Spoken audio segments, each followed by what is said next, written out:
county is stronger than the private property owner.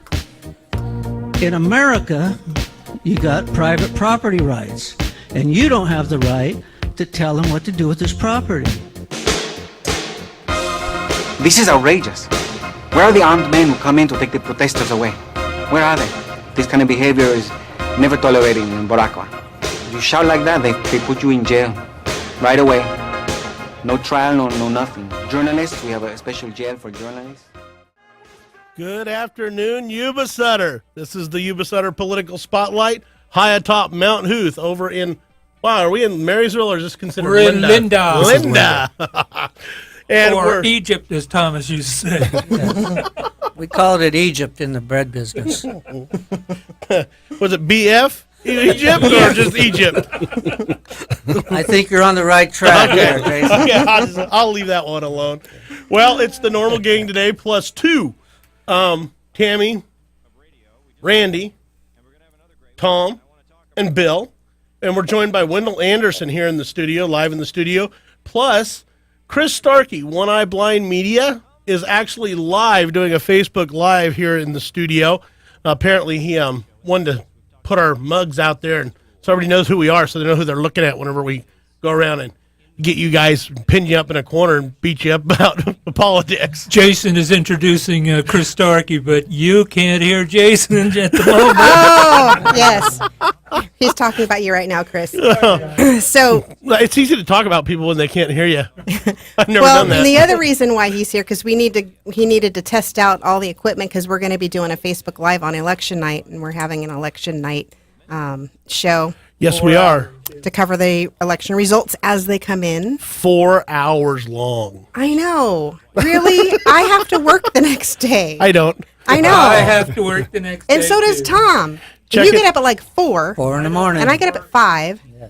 I just finished the building of the decade to, Yes. I haven't read the article yet. to the Sacramento Bee put it I out gotta as the look that building of the decade that I just finished building. So that was pretty awesome. So I guess you deserve a couple weeks off. A big pat on the back and 4 weeks, 5 weeks off, whatever I decide. Lots of fishing. All right, so we're joined by Wendell Anderson, and we want to talk to him today and give him a spot to talk about his campaign and how things are going and what he's going to do at the sheriff's department once he gets in there and how he's going to stir things up a little bit. Or if he's not going to stir things up, maybe it'll be status quo. But we're going to talk to him today and find out what his dreams and aspirations are of the sheriff's department in Yuba County.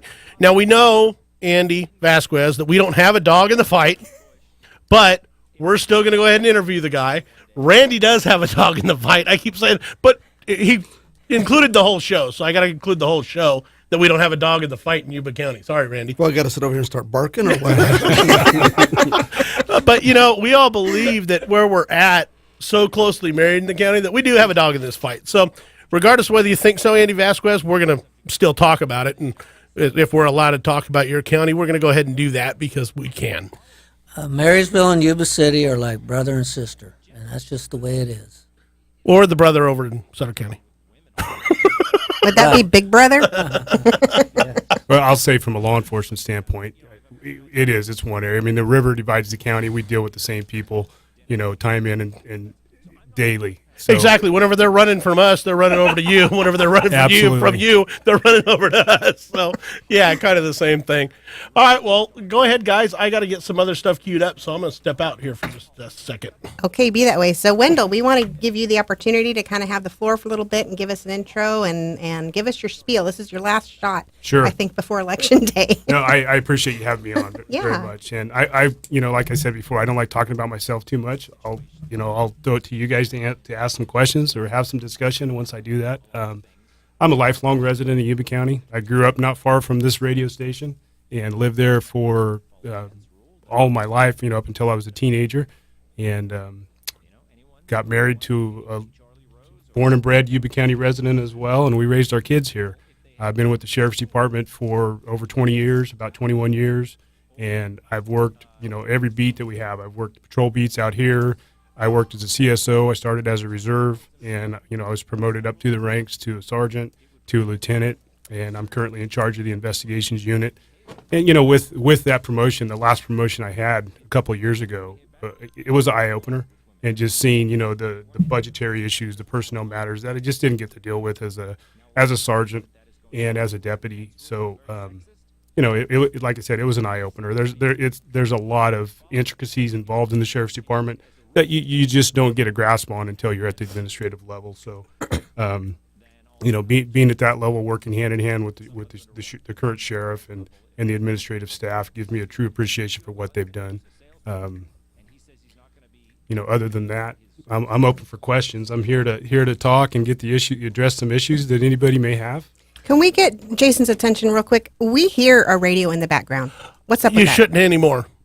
Okay. Is it gone? Yeah, it was very distracting. Sorry. Were you listening to a different station in there? No, I didn't turn down the Fox News piece all the way, and I just picked up on it also. Sorry, guys. You're in there listening hey, to MSNBC. You know what? Just cut my pay in half this time for the show. I make so much here that you can just cut it in half this time, and I'll be fine You've with been it. showed the door once. I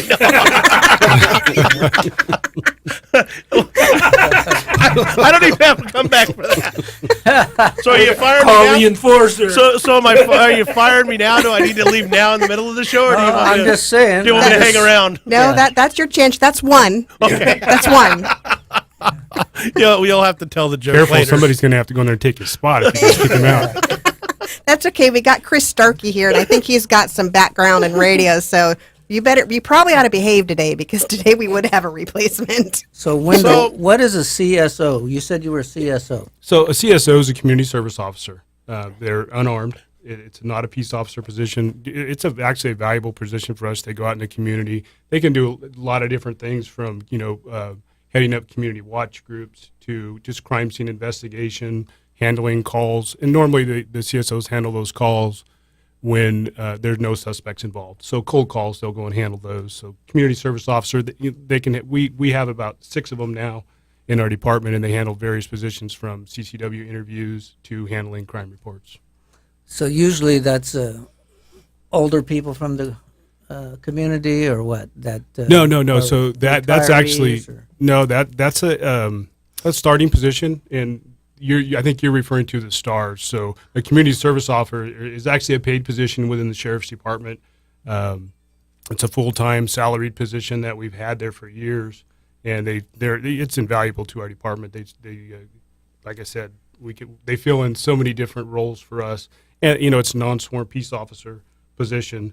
So there's some cost savings associated to that, but like I said, do our coroners follow up, our neighborhood watch groups, responding to calls for service, our CCWs. They do backgrounds for our STARS volunteers, which I think is what you're referring to. Yeah, can you elaborate on the STARS program a little bit? Yeah, so the STARS program is actually, a lot of people have a misconception that it's retired citizens that are doing it, but in actuality, it's anybody who wants to volunteer. You come, there is a background process. We have to do that because there's access to our CLETs, to the computer crime database. So you have to go through a background check. And again, they're volunteers for us and invaluable. We couldn't function without our STARS. They are everything from our vehicle maintenance program to designing computer software for our computer system, for our database. So what do you think Yuba County has? STARS, how many people? I don't have the roster. I should know this. I would say that it's, right now, I'm just guessing. I mean, active ones that I see from, is probably 15 or 20. Now, the animal control's also run by many STARS, I believe. Animal control, yeah. They have the STARS volunteer. They come out and just help with the day-to-day operations of the animal control office, from cleaning the kennels to doing the paperwork. We have a couple STARS out there, the Hansons, and they're just the backbone. They work so hard for us and provide a great service to our whole community, and they do it for free. So switching gears to the budget, you say you're just getting your feet wet in the budget process and stuff. Now, I know Yuba County just built a new sheriff's facility, and was that how did that money come about? Is that out of the county's normal budget, or how did that take place? Do you know? No, well, I know a little bit. Now, this process started over 10 years ago with the purchase of that building, and that the money for the sheriff's department was actually for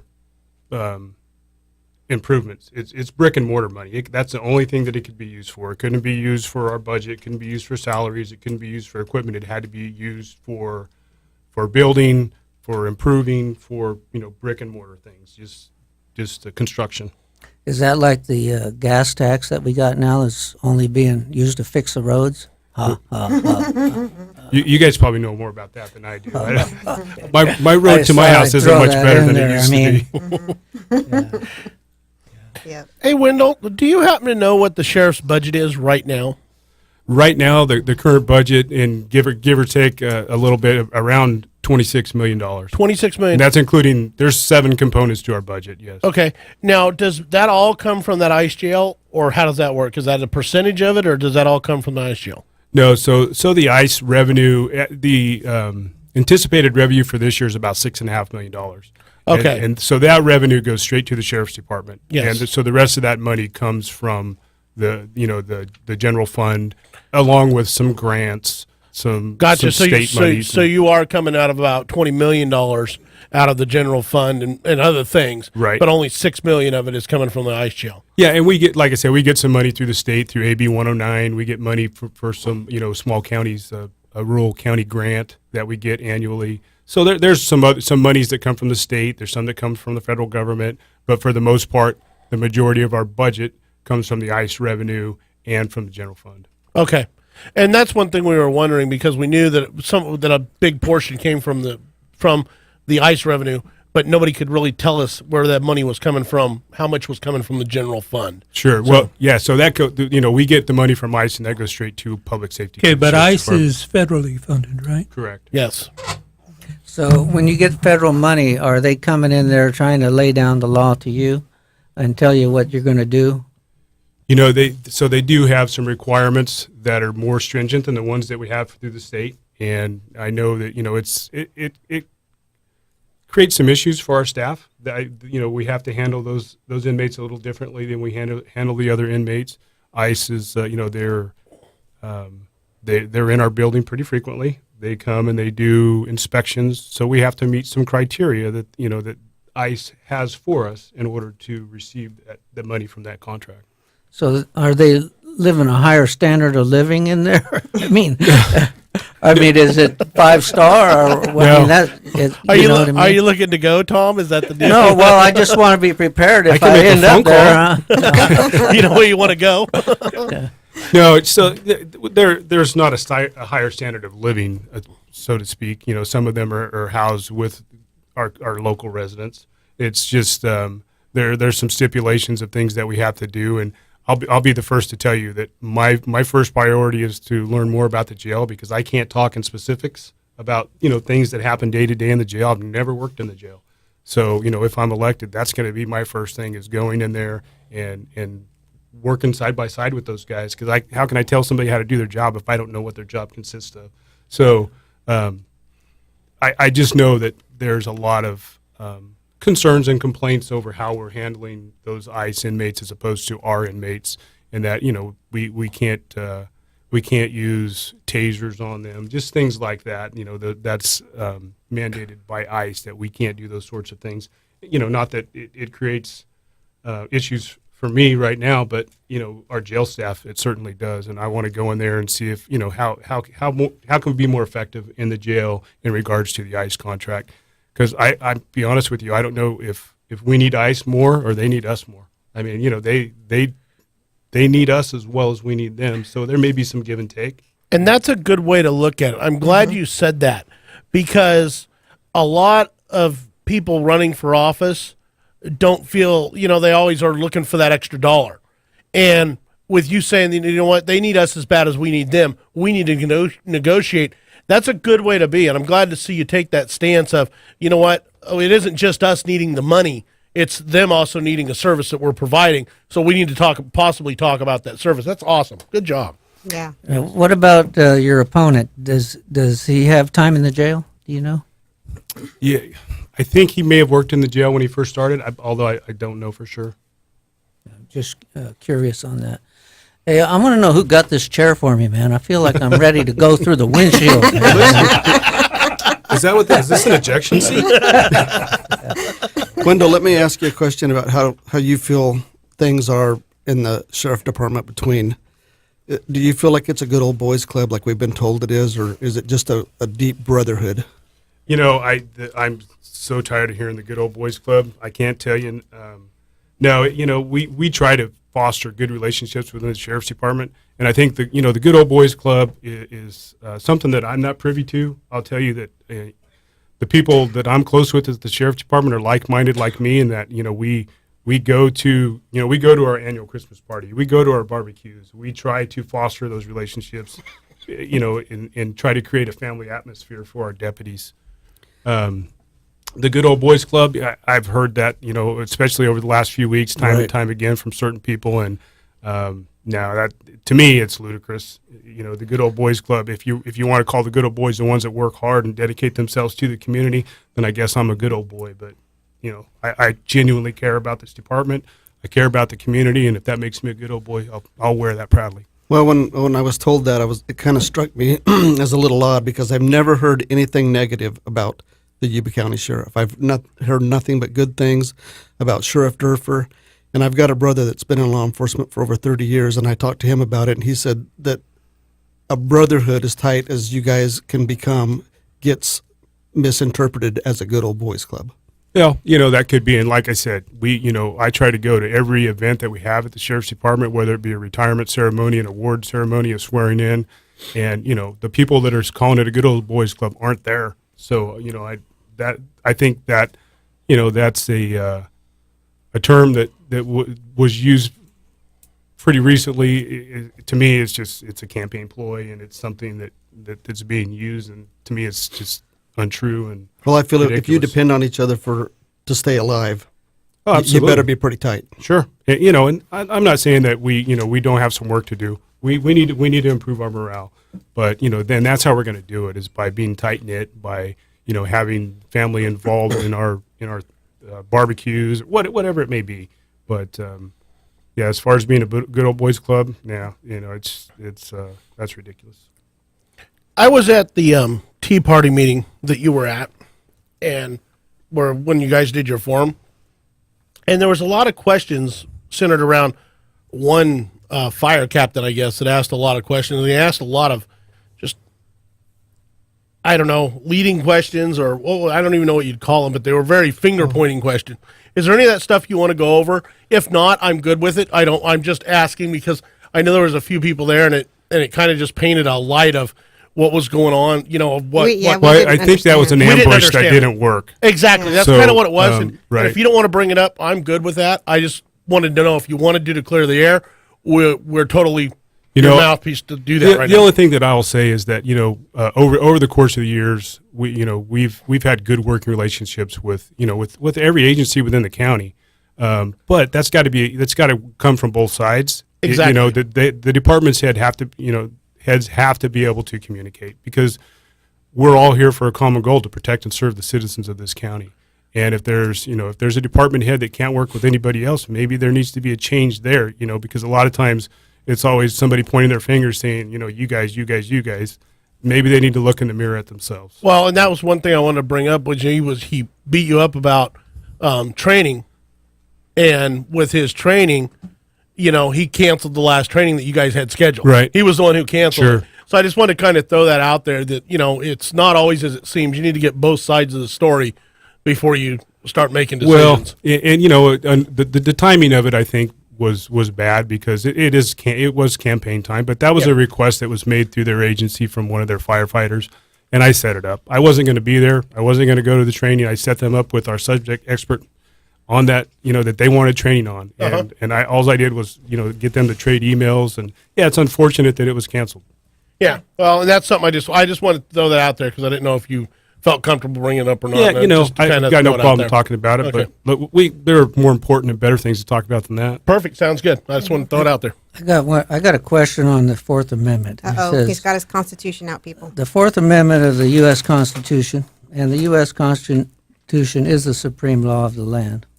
Okay, it says the right of the people to be secure in their persons, houses, papers, and effects against unreasonable searches and seizures shall not be violated.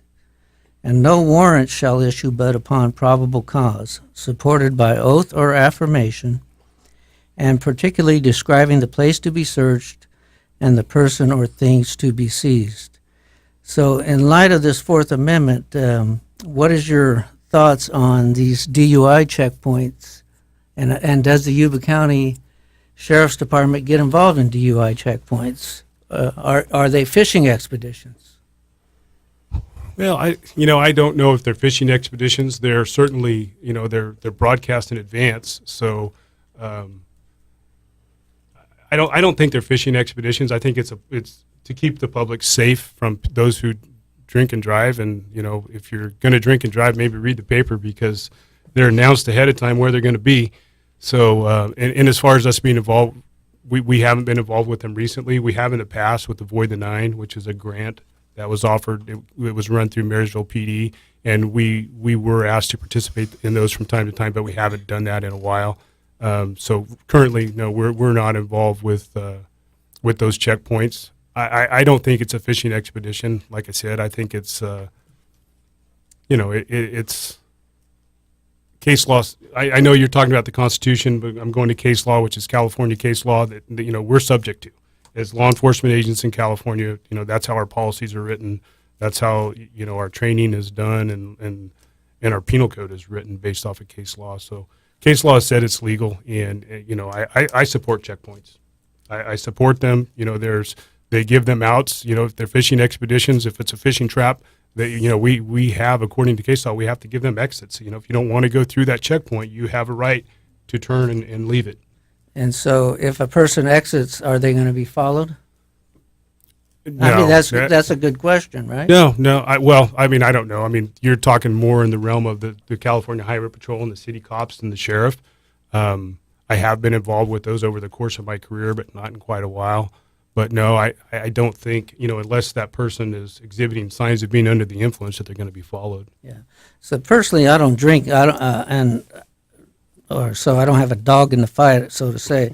But I'm curious. I'm just curious about checkpoints for DUI. Then what's the next checkpoint? You know what I mean? Are we going to have just driver license checkpoints? Then are we going to have immigration checkpoints inside the city, or are we going to graduate to where are you going tonight checkpoint? Well, with our legislation in California, you saying? never know what's going to happen. No, I understand. I don't know. We can all say what if, but as of right now, it's checkpoints for alcohol, intoxicated drivers, and if you come to the checkpoint and you don't exhibit any signs of being under the influence of alcohol or marijuana or anything else, then you're sent on your way, and you were inconvenienced for a couple of minutes, but could have saved somebody's life too. So you mentioned legislation in California.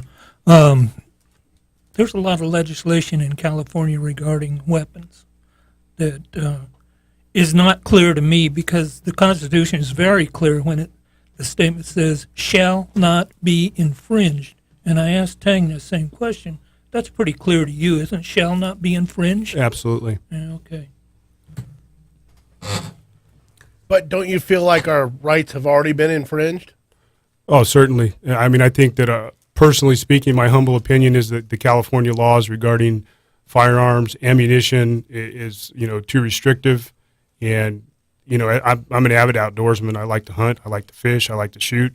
And, I don't think that anyone should tell me what caliber of gun I want to shoot or what type of gun that I want to shoot. Now, believe me, I don't think that we need rocket launchers. I don't think every citizen needs a 50 caliber machine gun.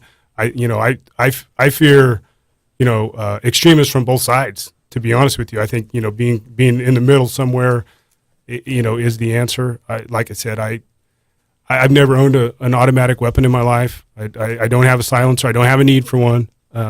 But I think the laws in California, and certainly some of the proposed laws, are absolutely ridiculous. Well, you're tyrannical. in the room with people who definitely are not in the middle. That's right. I'm gonna stay in my stance. Okay. If I want a tank, I want to be able to go get a tank. Okay. What I just got a text in from one of the listeners that what will Wendell do You don't have if a tank? California grabs guns? If California State goes to grab guns, they're basically wanting to know, I believe if this is right, whoever's listening. Yeah, that's a good question. So let's say tomorrow, well, let's say after you become sheriff. Sure. And after the election. After the election, when you're sheriff and the state of California, Gavin Newsom gets in there and he says, okay, every county, we're going to go out and we're going to collect all your guns. So sheriffs, go out and go collect the guns. How would you respond to that? Well, I'm going to be honest with you. That's an extreme situation. I mean, we're talking revolution, civil war, whatever it may be. If it got to that point, that's my opinion. And I'm not going to give up my guns, and I'm not going to force my constituents to give up their guns.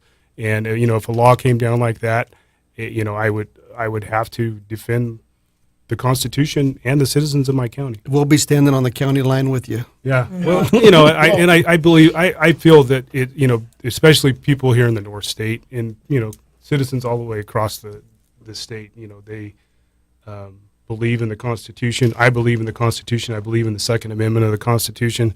And if that law were to come down, I fully believe that we would be in for, a civil war, a revolution, whatever you want to call it. And, it would be Bad. Yeah, it would be bad. So you mentioned court precedents, okay, and that's how law is created in California. Really, that's a sad state of affairs to me to hear that. So with this being the supreme law of the land and court precedents and laws that are being made violate this, where do you land? Because that's what we want to know. That's what everybody wants to know. Sure. That's what all our friends want to know. Well, you know the Constitution very well. You know that it allows for states to create their laws, as long as they're not in conflict with the Constitution. So that's where we got to watch, right? The 10th Amendment, is what we really have to keep our eye on and make sure that the state of California, not that I believe that they're doing it now with the sanctuary city, that they're violating the Constitution. That's just my opinion. So that's where we have to put our eye to, is watch the 10th Amendment, watch the state laws, and make sure they're not in conflict with the U.S. Constitution. When they are in conflict with the U.S. Constitution, as you said, the U.S. Constitution is the supreme law of the land, so I think we need to adhere to it. Now, there are people that are paid much more money in much higher places that make those decisions, but ultimately, when it comes down to enforcement of those laws, that as a sheriff, you're the law enforcement officer. You are the and chief law enforcement chief law officer. enforcement officer. So the choice of the people. And banning high-capacity magazines and making us register, I guess you have to register your bullets now, or if you buy them, that is not constitutional. that is not constitutional, and it's being challenged right now as well. Right. So, I think that hopefully they'll get it right at some point. I know the state legislation, they're going to keep trying. They're going to keep trying every year when we have a legislative legislation's going before voters. They're going to try. They're going to keep trying. So we got to stay educated. We got to watch, like I said, the 10th Amendment, and make sure that our rights aren't being infringed upon. Well, there's more coming, because Dianne know. Feinstein and Newsom have said right there on the television set that's one of their main objectives is to take what they call assault rifle. I don't understand that term. There's no such thing as an assault rifle. Sure, it's a semi-automatic repeating rifle is what they consider an assault rifle. I always thought it stood for Armalite rifle. Assault is a verb, an action word. I don't know any rifle that creates its own action. There you go. I like that. Yeah. So we like hearing you mention the 10th Amendment. Yes. Okay. And we're believers in the 10th Amendment. The 10th Amendment, I'll just read it, happen to have it right here. It says, the powers not delegated to the United States by the Constitution, nor prohibited by it to the states, are reserved to the states respectively or to the people. Now, we like that, but we like Article 9 even better. Okay? And it says, the enumeration in the Constitution of certain rights shall not be construed to deny or disparage others retained by the people. So to clarify that, for sure, not every right that the people have could have been written in the Constitution. Sure. Okay? And this is declaring that if we failed to mention your right, you have it, and it is retained by the people. So this room and most of our friends are people that believe in these God-given inalienable rights. So, and when it comes to court precedents taking a precedent over our God-given rights, you know where we're going to fall. Sure. How will you fall? Well, being the sheriff, we swear to the Constitution of the California and the U.S. Constitution, and I think the way that our state laws are written right now, I mean, obviously, anything that's enumerated or not enumerated to the Constitution, the state has leeway on, right? So they can enact and enforce their laws. So that's a pretty wide spectrum that we have to deal with. Yeah, they can't be contrary to the U.S. Constitution. No, absolutely, Right. absolutely. And every infringement on our Second Amendment Sure. is contrary to our. Yeah. Sure. Yes, No. yes. Well, Yeah. I agree with you. And the two different issues, though. You're talking about case law. I brought it up earlier, and that case law stems from California law, but also from federal law. The law of the land as well. Well, the So- conflict there is that the U.S. Constitution, Article 1, also says all legislative power resides with the Congress. All legislative power, and that's the lawmaking power. So there are no other agencies or government ABCs, DEF agencies that can make law. There is no the judicial branch of the government cannot make law. These case laws are just opinions about the cases presented to a judge, and they only apply to the people involved in that case. Well, you're right, but they also involved us due to litigation. If we violate case law, that gets us sued. So if I get sued as a sheriff of this county, I'm doing the citizens a disservice. Now I'm saying there's a balancing act that we have to do, but I'm not going to go and blatantly violate case law that's already been decided time and time again.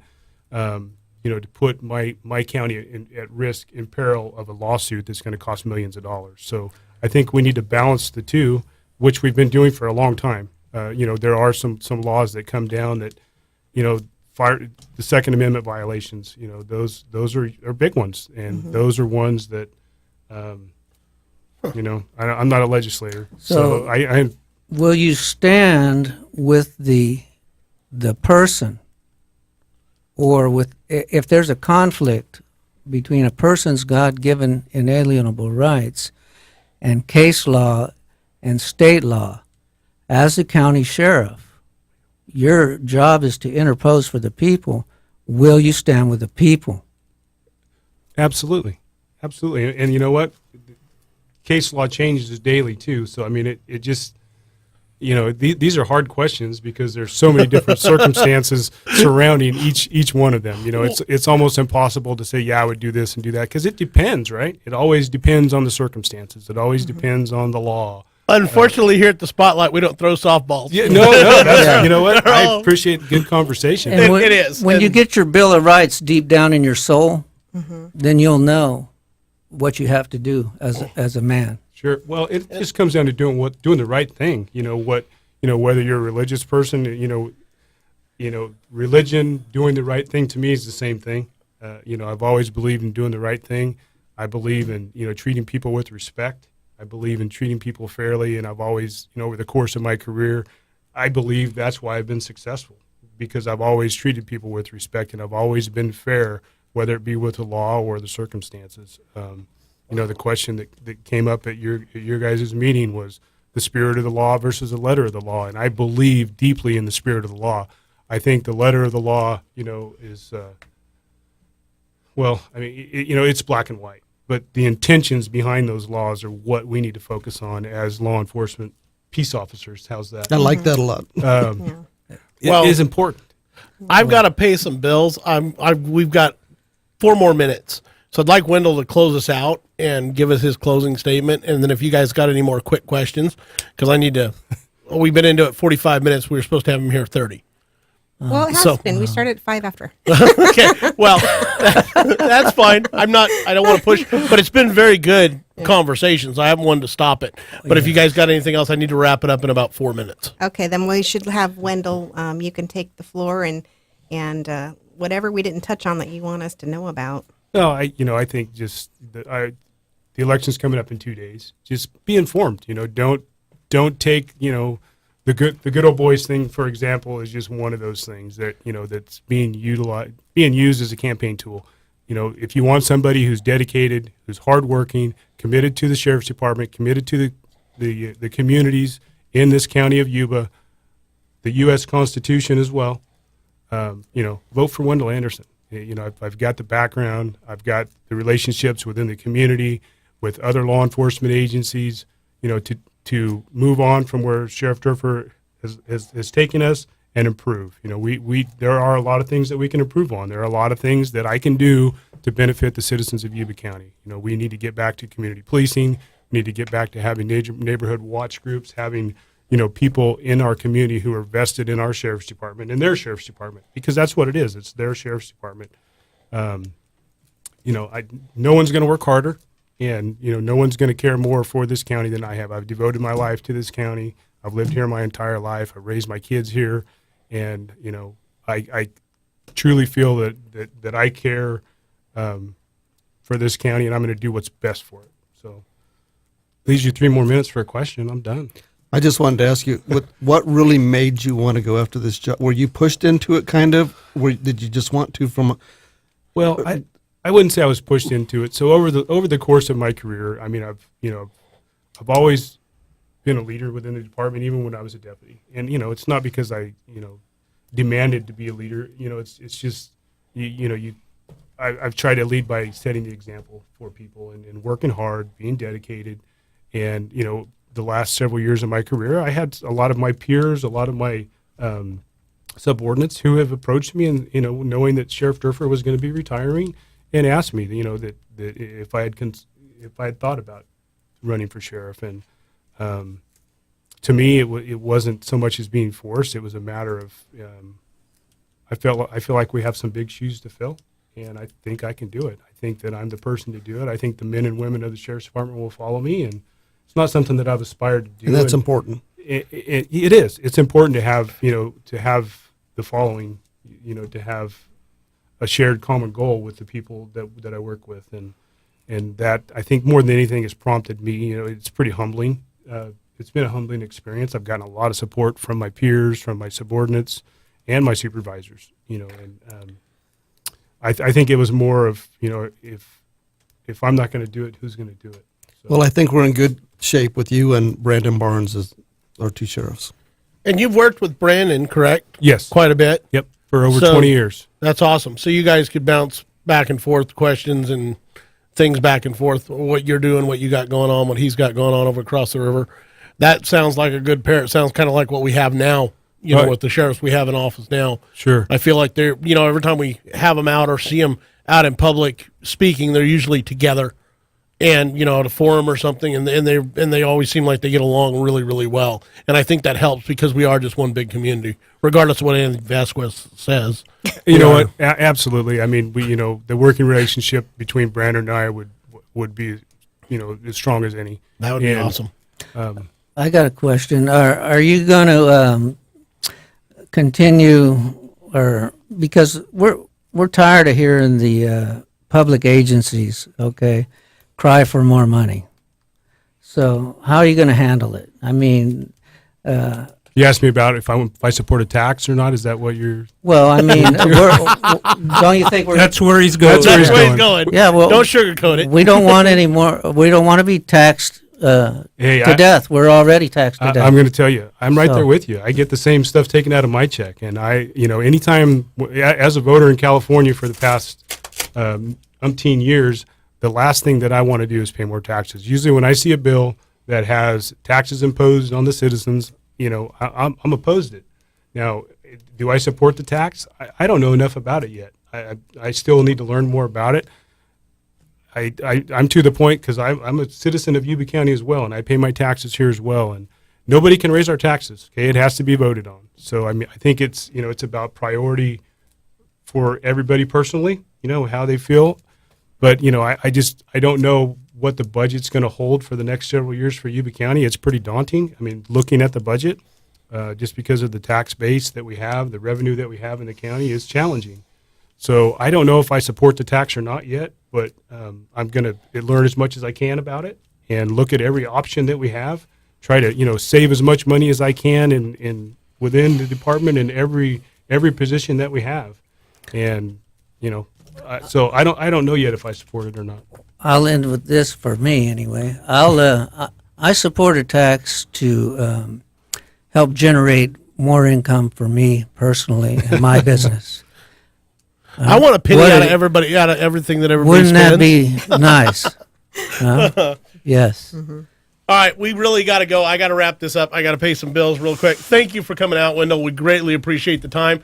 And by the way, the question that the person online asked, gave you 2 thumbs up, a woot woot. They liked your answer, so perfect. It sounded really good. I appreciate the opportunity to be here, and we can have more discussion if you want when the radio's off or some other time. One more question. Would you mind if we gave you a call on election night and put you on the air for a few minutes and see how things are going? No, not at all. Okay. Absolutely. I'll give you my cell phone number. You already have my cell phone number, so you can call me. Yeah, we'll definitely give you a call then on election night. All right, I Yeah. got to pay some bills, guys. Thank you so much for coming out. We greatly appreciate it, buddy. Thank you. All right.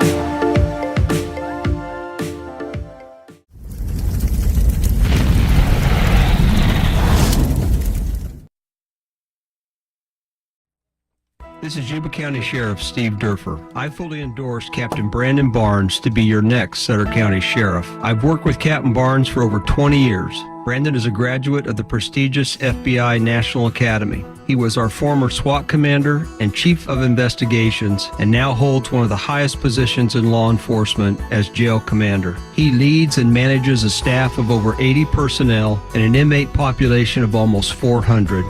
Folks, your sheriff is the top law enforcement officer in the county. Experience and character are critical. That's why 13 active California county sheriffs, including myself, endorse him.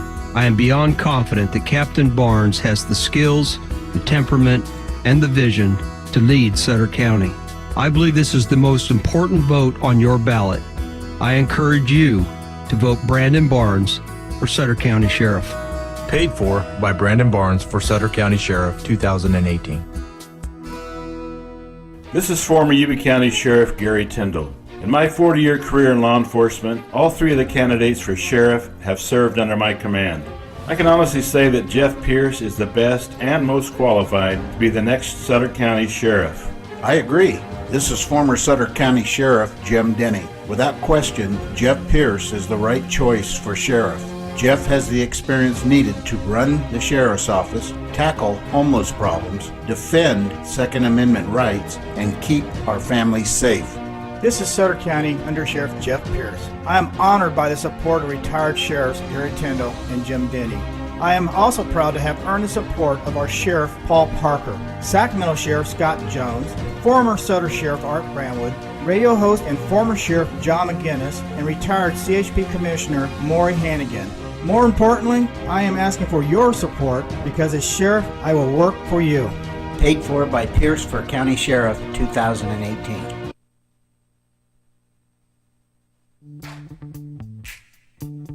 Candidate for Sutter County Sheriff. I've been the target of numerous false allegations and online bullying by supporters of one of my opponent's campaigns. One of these more recent allegations was that I had a home foreclosure. While I sympathize with anyone who has had to go through a home foreclosure, it's just not true.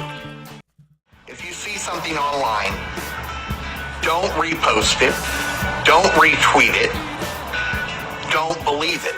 If any of my All right, and we are back. Wendell just left, and we played our ads from all three of the sheriff candidates over in our neck of the woods in Sutter County. The first one was Brandon Barnes, my hope and prayer for sheriff. Then Jeff Pierce, which I wouldn't mind either. My hope and prayer for sheriff. So I like. And Tom left the room, his too. I like Jeff. I really, really like Jeff, but I really like Brandon Barnes more. And then we got our runner-up, Dennis Houck, my opinion. And I promised that I would make we made that ad, by the way. We took it off his, whatever he put up on Facebook of him saying he's been online bullied and all that good stuff. And I promised last week that I would make him a runner-up trophy. And I'm a man of my word. Whenever I say I'm going to do something, you can bet I go do it. So I present you all with the Dennis Houck trophy that we'll present to him later on. It says third place at the bottom in case you can't see it. It says third place at the Tammy, bottom. you need to move forward, Tammy, or move back. Back. There you go.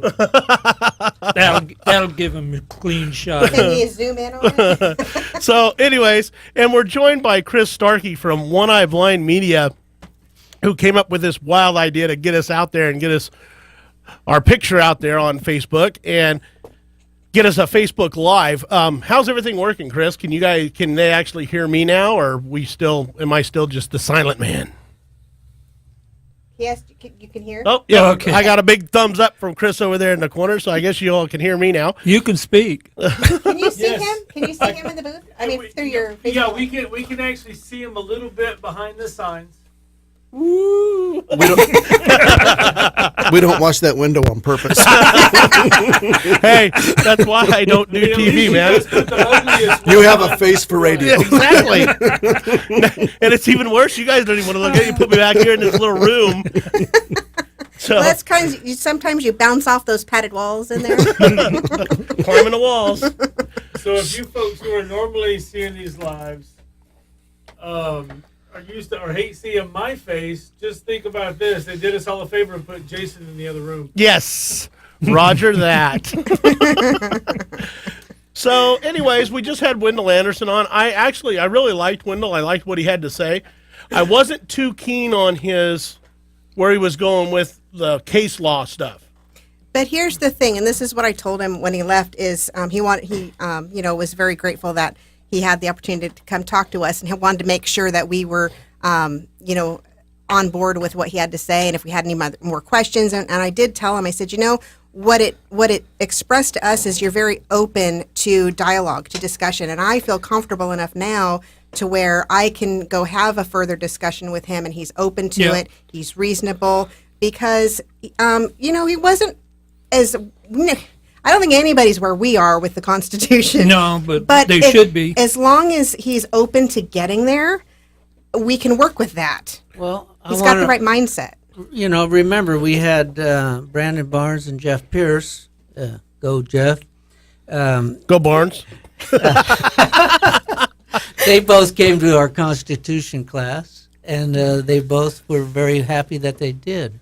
So, it's just that's positive. And I think Wendell is open to it. The truth is, most people have not taken the time to crack it open. Well, and it's still the primary. And I believe if Wendell doesn't get 50% plus one, or Ting doesn't get 50% plus one, they still have to run a full another campaign. Am I correct?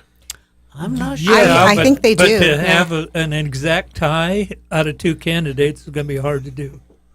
Oh, yeah, I get. Okay. Yeah. So okay. for It's not them, like, it's Well, not like the way Sutter County. it worked in my mind. so I think this is over for them after this primary. Yeah, that's it. Yeah, I Okay. would think so. Darn it. There was a point I was going to make. So you guys have taken my class twice now. Well, the first time you took it, I didn't teach it. But But you're going through it again now, in the class I'm teaching.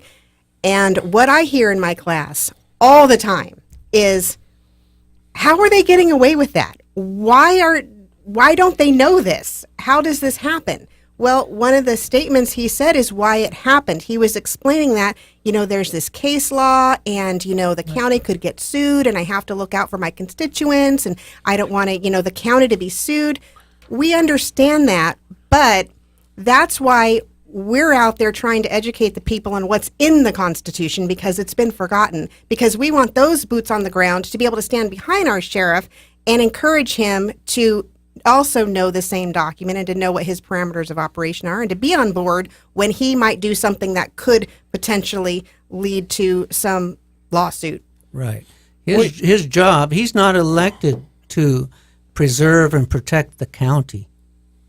No, but he's elected to preserve and protect the rights, the God-given inalienable rights of the people. Yes, but if the county is constantly getting sued, we're going to go after him just like we went after Amanda Hopper. Yep. What he said made a lot of sense to me. I honestly could see where he was coming from with trying to keep the county out of trouble. So now it's a fine line, but I can see where he's coming from too. And I think he made a good point. That. It's a very good point. My point is that's why we're teaching the Constitution. Right. Yeah. More people have to know about it to understand, the whole realm of operation there. Well, that's kind of why I was hoping he was going to have to run with Ting again. Maybe we should just make him wait.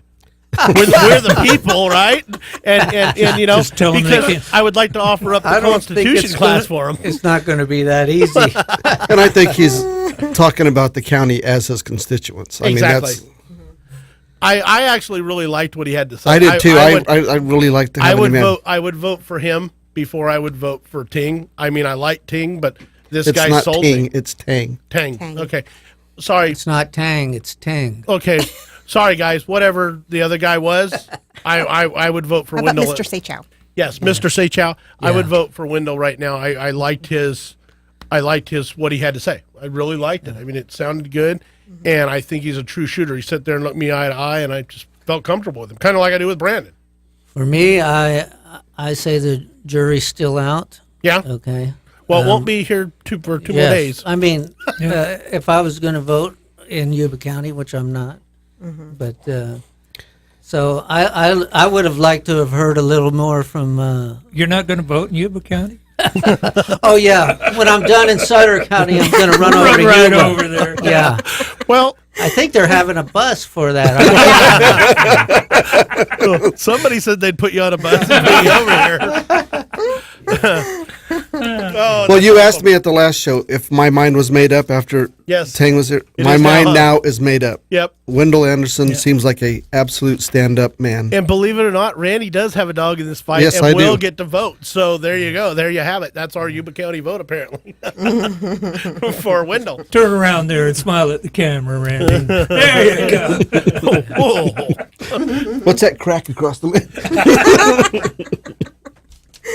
Oh, no. Well, I was very enthusiastic about a lot of his responses. There were a few that need work, but he's there where he's receptive to that, I would think. And I think you did. You did an excellent job, Tammy, on bringing up the Article 1 like you talked about. Yeah. You know. Oh, trust me, I get it at home a lot. Oh, I'm getting the Constitution by osmosis. Good. I got to tell you guys something too. Last program we were talking about the 14th Amendment. Yeah. There is a show, I saw it the other night on PBS, that explained the 14th Amendment and all how it came about and what it was for. I am ordering the CD so we can. It was amazing. There's not 14 amendments. There's only 10. I'll bet you ask most people that. There's only 10 in the Bill of Rights. Yes. All right. Well, guess what? It's time for another break here in about 20 seconds. Oh, man. That's right. I know. It's the top of the hour break. So I'm going to take us out, but I don't have anything that I have to play when we come back, so we'll get right back into it once we get back. So we will all see you in. You want to play something just for fun? Sure. Just for fun. Okay, just for fun when we come back. Just for fun. Yeah. It'll be just for fun. All right, we'll see you all in 5 and 5.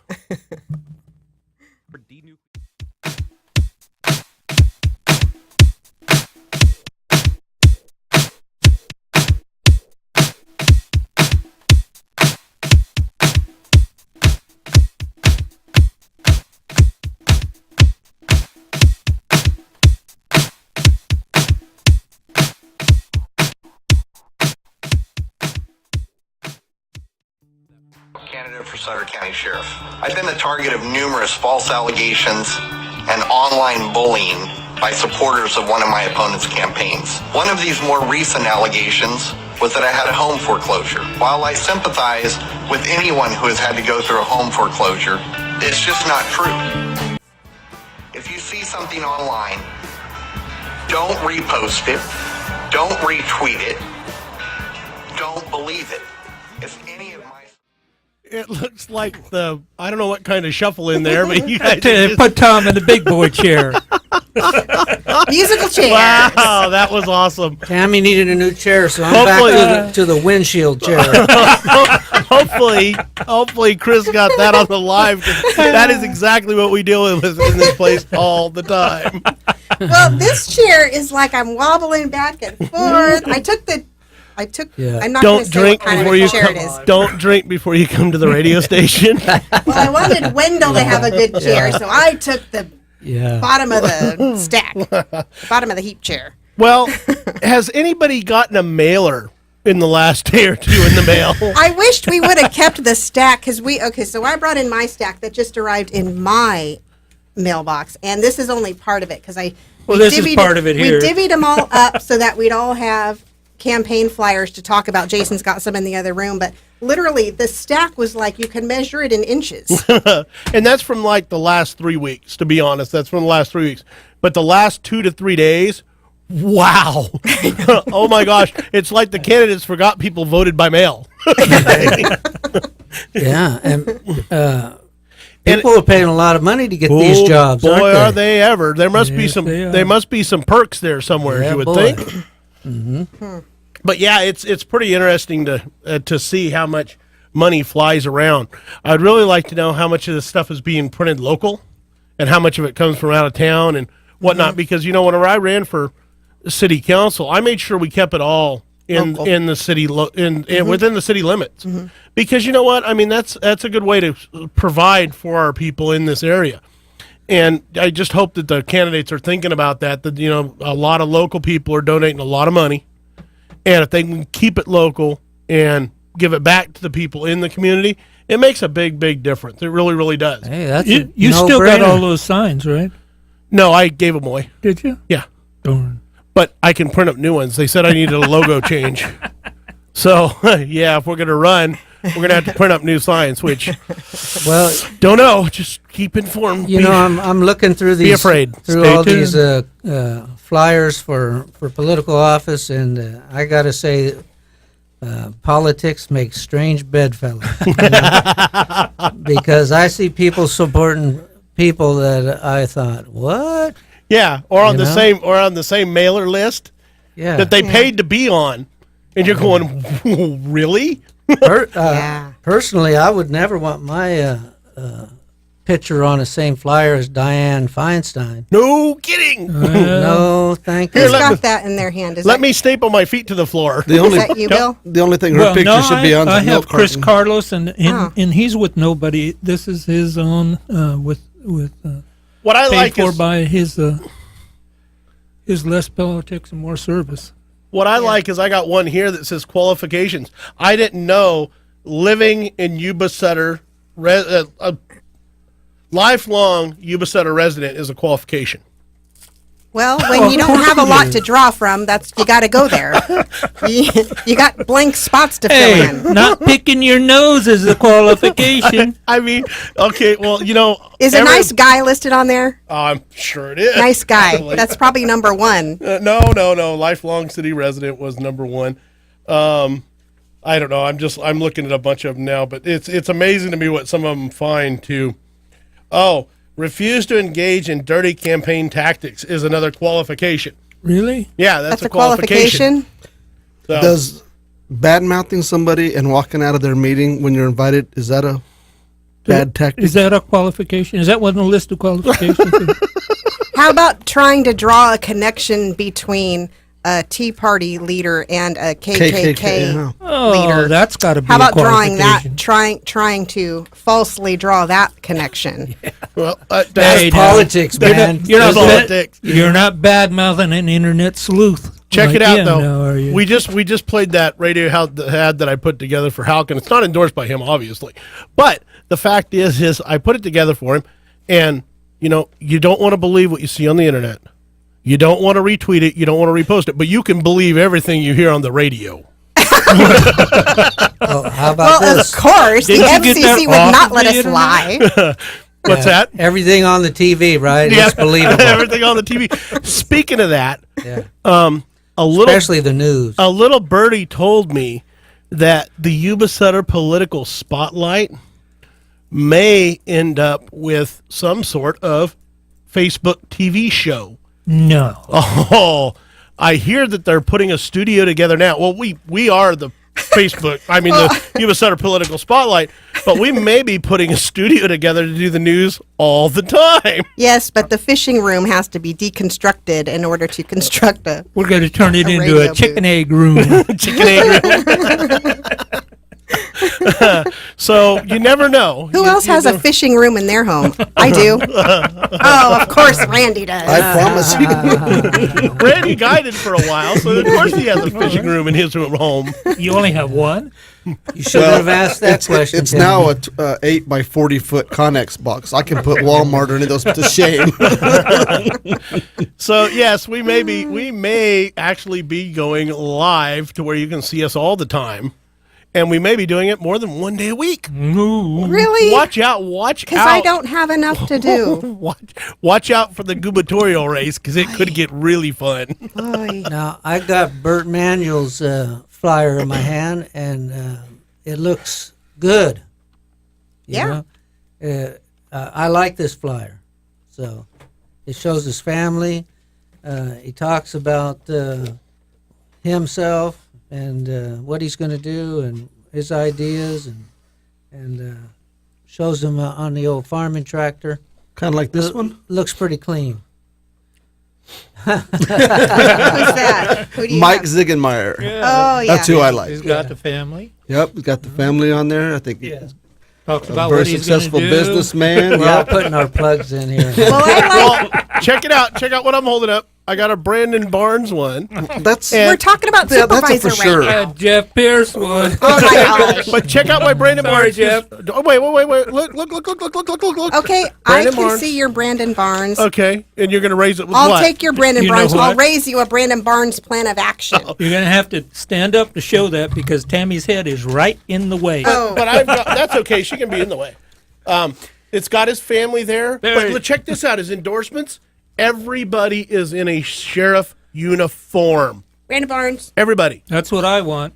Everybody's in a sheriff Everybody uniform. in a uniform. Yeah, Wouldn't well, that something we talked against? No. I don't want everybody in a uniform. I just like that he's endorsed by other sheriffs. That's what I'm getting at. That's what I want you to take away from that. Okay, A what lot I want to of know, other sheriffs. what are you guys going to do for your superintendent of schools? That's an easy one. It is? Yes. I'm going with Joe. Joe Cox. No, I'm going to. Joe Cox? I'm going with Joe. So Cox. new Joe one? Cox, Joe Hendricks, it's a blur right now. I'm going to come over and So pay. you're into buddy benches. I'm going to come over and pay your guys as superintendent of Oh, no. schools enough to move over to Sutter County, and we're going to elect him. No, we've got it made there. Yeah. Well, that's okay. We got the sheriffs. You got the. Well, we the got a good superintendent. sheriff. I think you do too, Yeah. actually. Very happy. So. Why do you got Joe Yes, you Hendricks' thing? You don't have a dog in that fight. Give me that.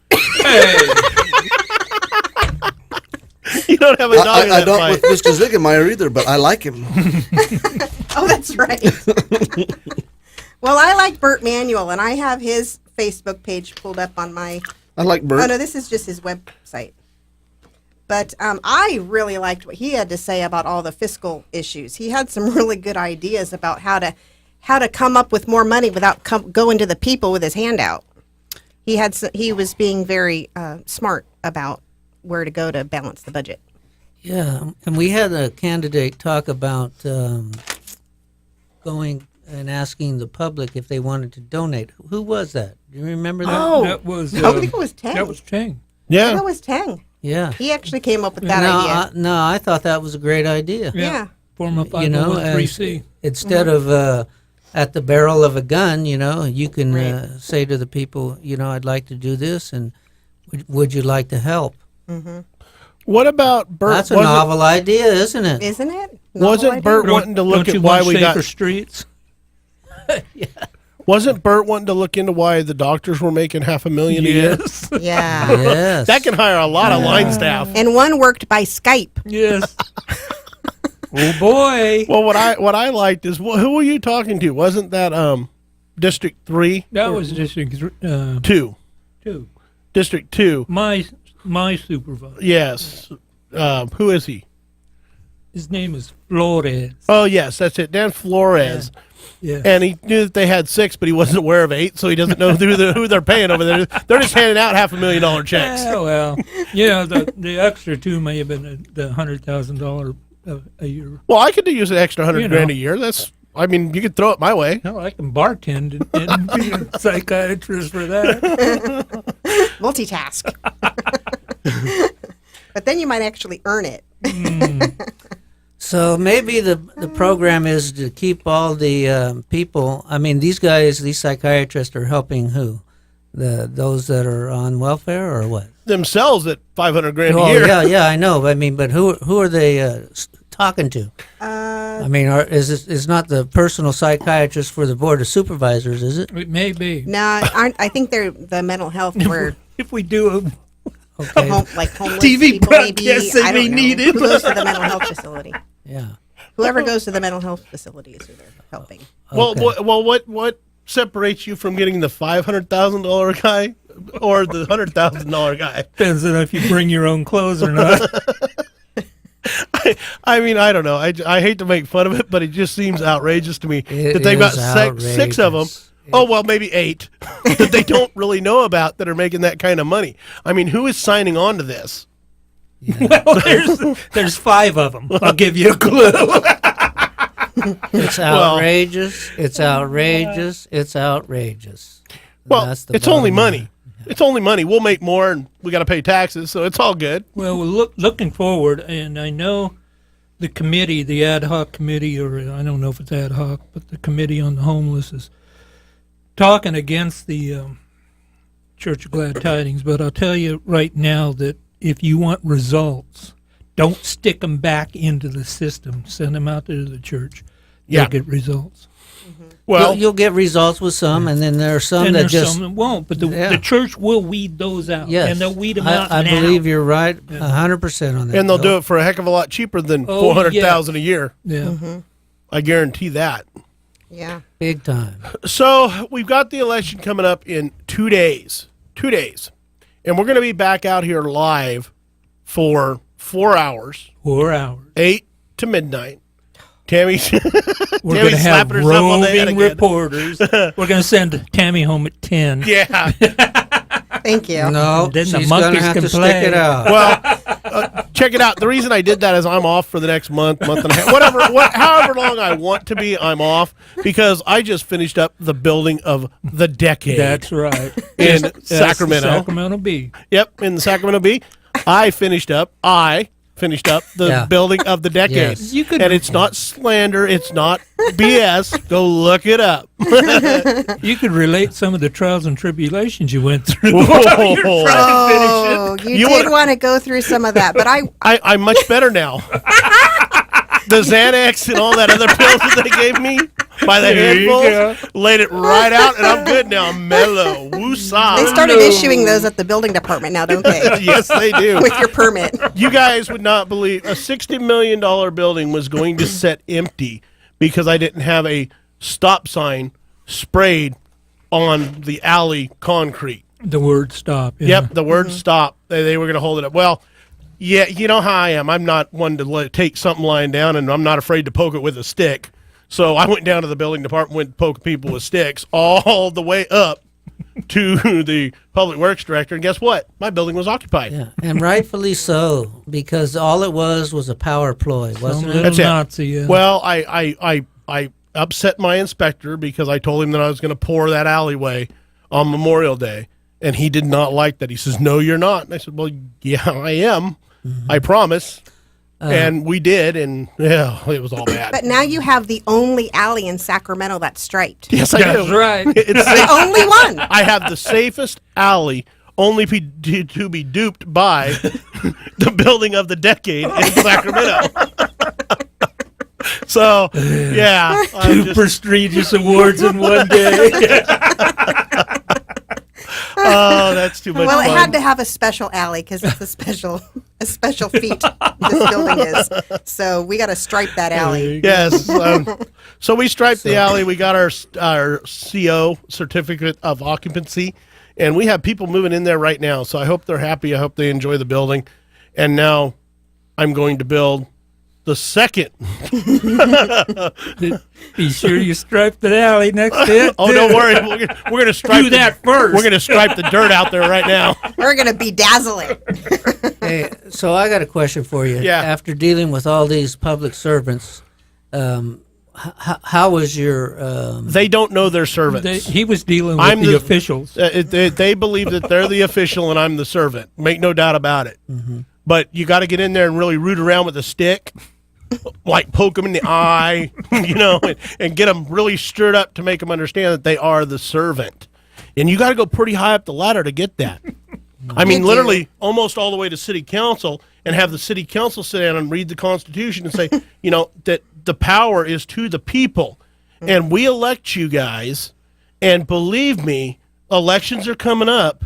You need to tell your servants that you can fire your at-will employees, that they better approve this building because I'll have it striped in 24 hours. But the fact is we need that occupancy now.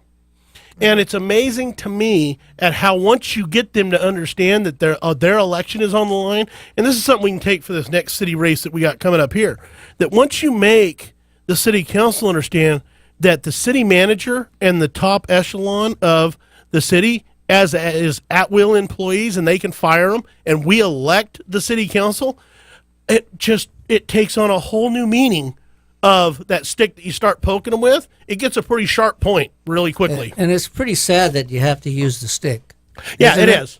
Because they should know that their job is a position of public service. Exactly. And I have no problem making something safe. I have no problem doing that. Right. They're an extra set of eyes, and I enjoy having them there.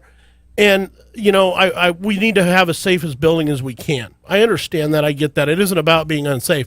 No. But, come on, really?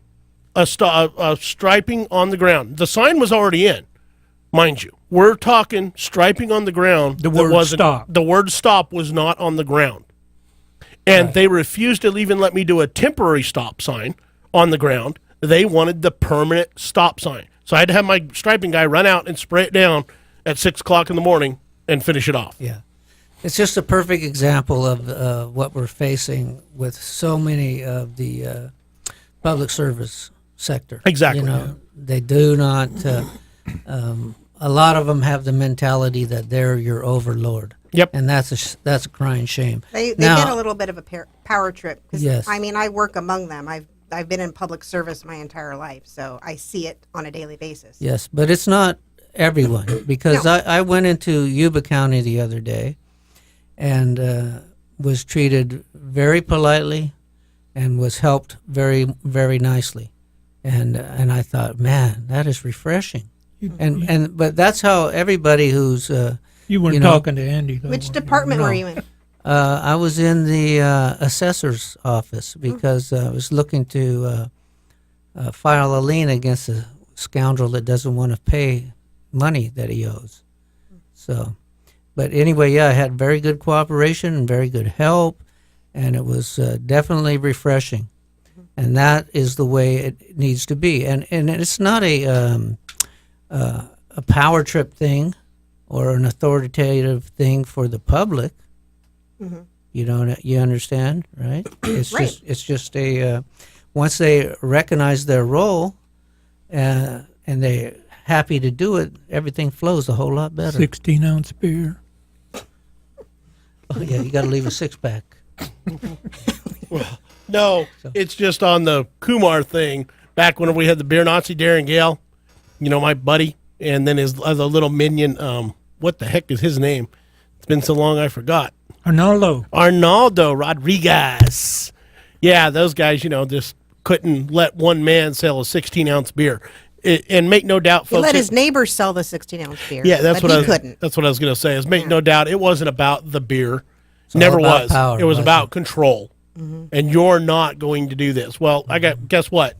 Who's selling a 16-ounce beer now? Well, that Kumar is. Kumar's doing it. No, And- it's a good analogy because John Missler's got the same point. It's not about so much the water; it's the fact that the supervisors of Yuba County, Randy Fletcher, Andy Vasquez, Mike Lay. No, Mike didn't. There's only two, Andy and Randy.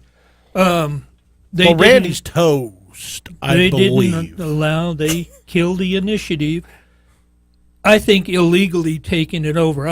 They got an authorization from some judge in Sacramento, but that doesn't mean diddly squat. If the authority isn't theirs in the first place, Right. they're usurping something that doesn't. So they belong got to an them. ignorant judge in Sacramento to.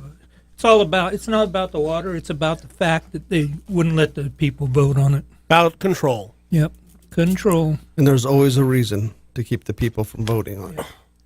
Oh, yeah. And well, the whatever you're reason talking it's about a that little, money. little golden goose egg sitting over there they can draw off of whenever they want and, help people get, $100,000 to a fire engine. On an election year. On an election year, exactly. So we just scratched the surface with John Missler on the water deal. We'll be talking about that, yeah. Yeah, we've got the election coverage today and then Tuesday, and then we've got about a month that we can just warm up on water and get it all out there about water.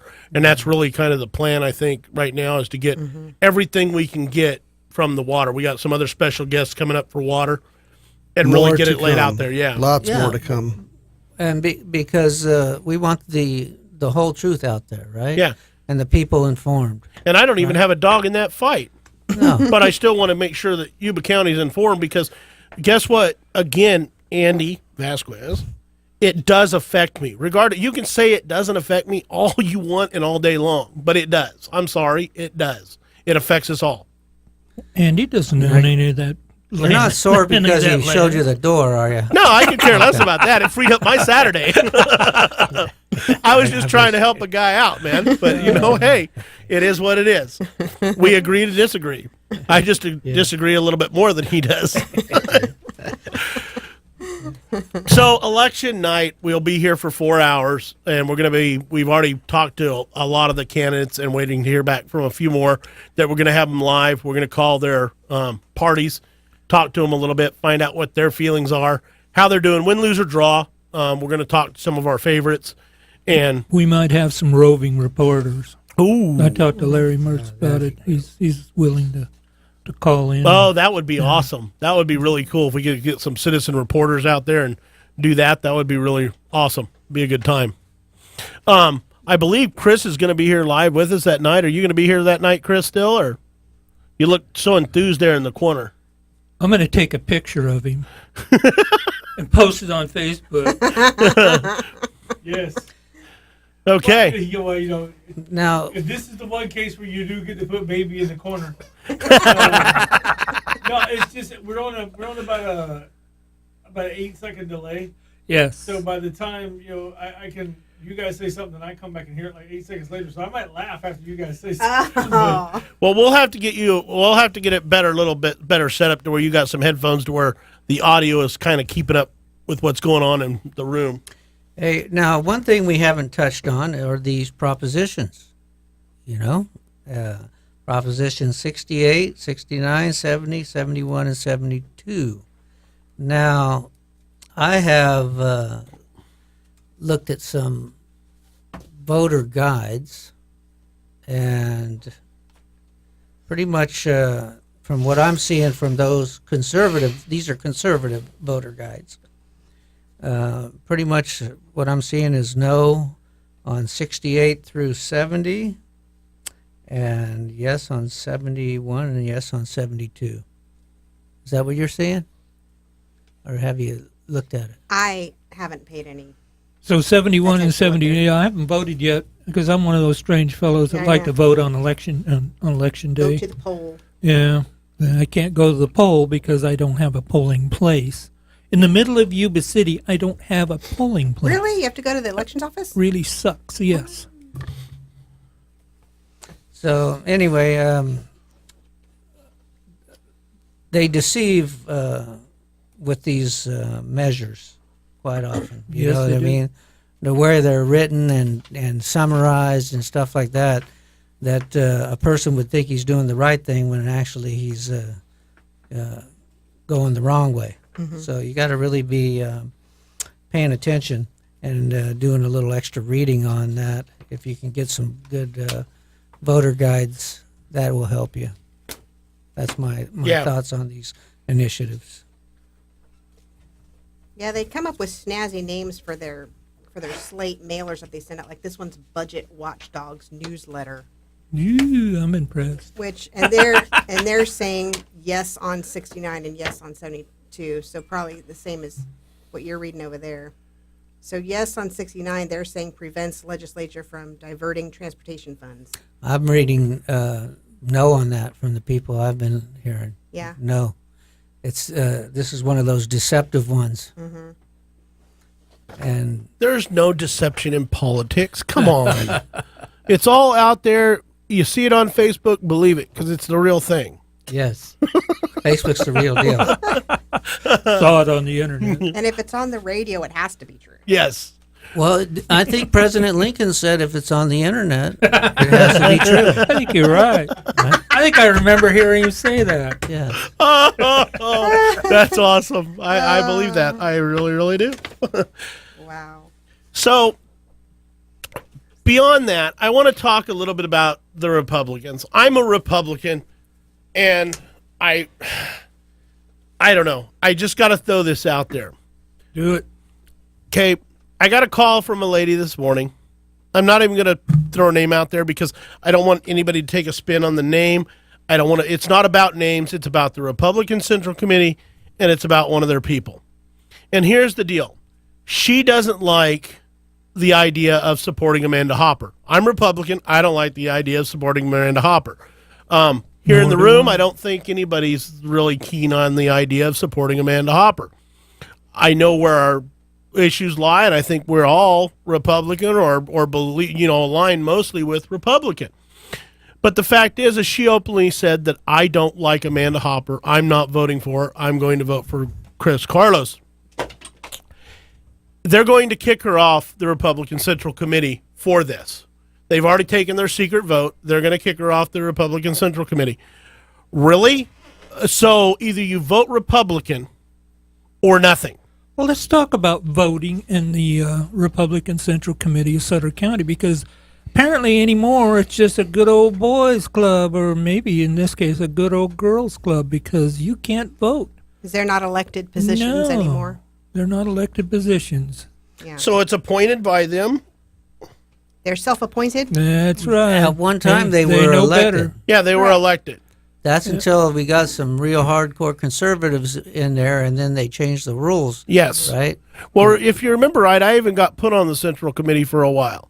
And that was after 10 minutes or so. Yeah, well, and they did. They tried to do their initial secret vote beforehand Yes. because you were even told, now don't take this personal. But Don't it's take not this going to personal." happen. It's nothing personal, but you're not going to get on.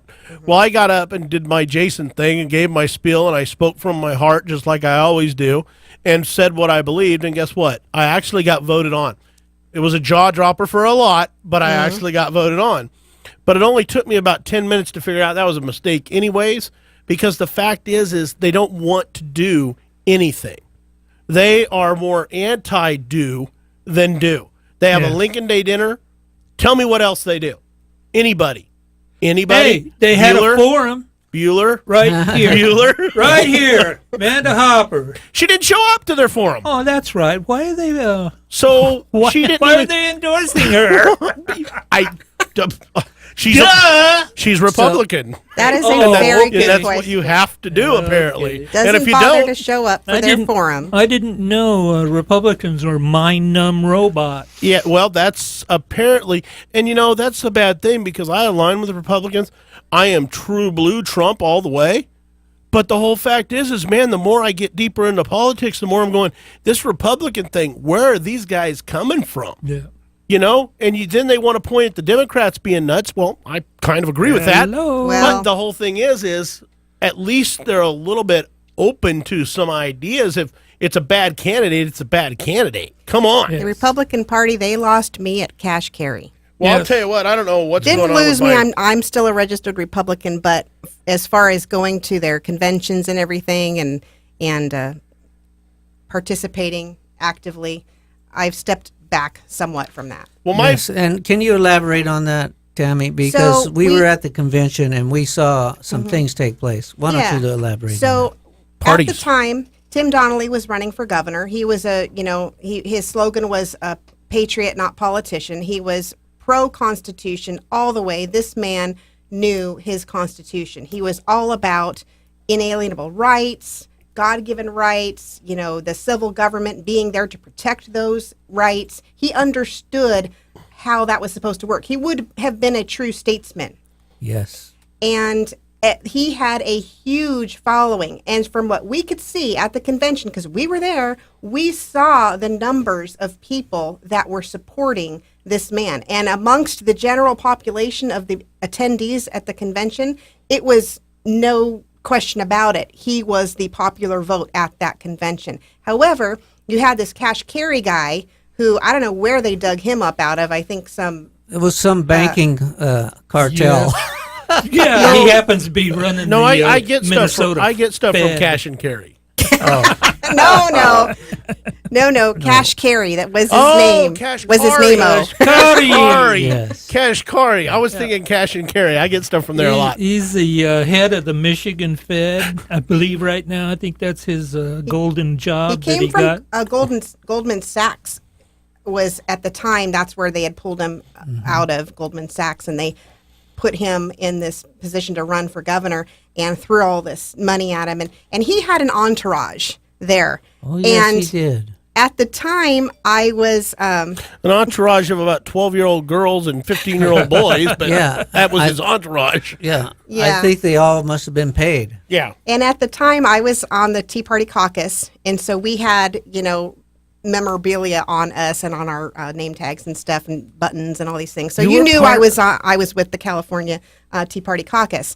And I ended up in an elevator with him and his entourage, and that was Did you have to take a shower? It was very uncomfortable, and it was a lot of floors we had to go through. It was very uncomfortable because they had to go all the way to the penthouse, I'm sure.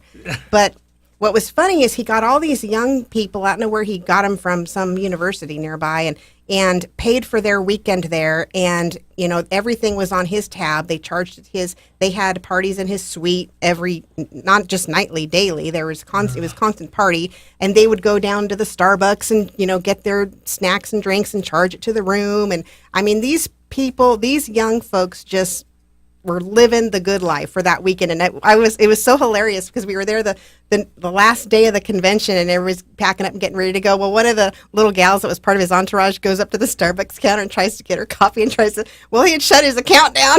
And it was just hilarious to see this. She literally was like shocked. She did not know what to do. Paying for it out of her own pocket. She didn't get an Obama phone. Look, paying for it out of her own pocket was not an option. She had to leave. But paying for it out of her own pocket, not an option. This wasn't going to happen. But she was really appalled that she couldn't get her latte. They should have had a buddy bench there. Yes, they should have. That would have been perfect. So, but did I get to that part where at the you haven't talked about that. assembly, at the General Assembly on the last day, where everybody's in there with Tim Donnelly signs. Yes. And it's obvious that the majority of the room is supporting Tim Donnelly, and they do their vote, and guess who gets nominated to have the Republican Party endorsement? Surprise! Surprise! Well, but whenever cash and carry. Cash and carry. But whenever you have somebody like the bow tie Munger that has all the proxy votes, it's a one-man show. Well, they had to be proxy because they weren't in that room. Exactly, but the whole thing is that's what it comes down to. And I mean, so getting back to it, I want, and the parties were great. I mean, we enjoyed the parties too. Don't say we didn't. I mean, we had a good time at all the parties. We did. The parties were great, but that's all it boils down to is one big party. And I mean, nothing really got done that I saw. I mean, we went to a couple meetings and we partied. Then we went to a couple meetings and we partied. And the parties went all night. I actually got to sing with Who was that? The Spasmatics. So we were partying pretty well. But the fact is it was just one big party, and then it came down to whoever had the most proxy votes was going to buy whoever they wanted to run for governor. Yeah. And so it was crap. Mm-hmm. But now we find it happening at the very, very local level where they're going to get rid of a person because they are not voting eye to eye with them on Amanda Hopper. And I think that's an issue. I mean, so either if you're a Republican, you can't have your own mindset now. Is that what we're looking at? Evidently, but that's never going to work with me, man. It isn't. And that's the whole thing is it's not going to work for a lot of people. So, and then I've got and you know what? It didn't even come directly to me that I got my butt chewed off. It came through the grapevine that I got my butt chewed off because I backed Brandon Barnes. Can you stand up and turn around so we can take it? Oh, it's still there. It's not all the way off. There's still plenty of butt there. It's the perfect amount. Thank you, honey. Yes, you're welcome. I won't even say how old you are today. Somebody who knows. Oh, man. You can't win, Tim. That's okay. She sharpens that stick up at home, and I get poked with it pretty good. So we saw the same thing happen at the conventions, the national convention with Ron Paul. Yes. Yeah. Okay. Exactly. They had overwhelming support for Ron Paul, and they dished him and dished him and dished him, and they put what's the guy's name? I can't remember.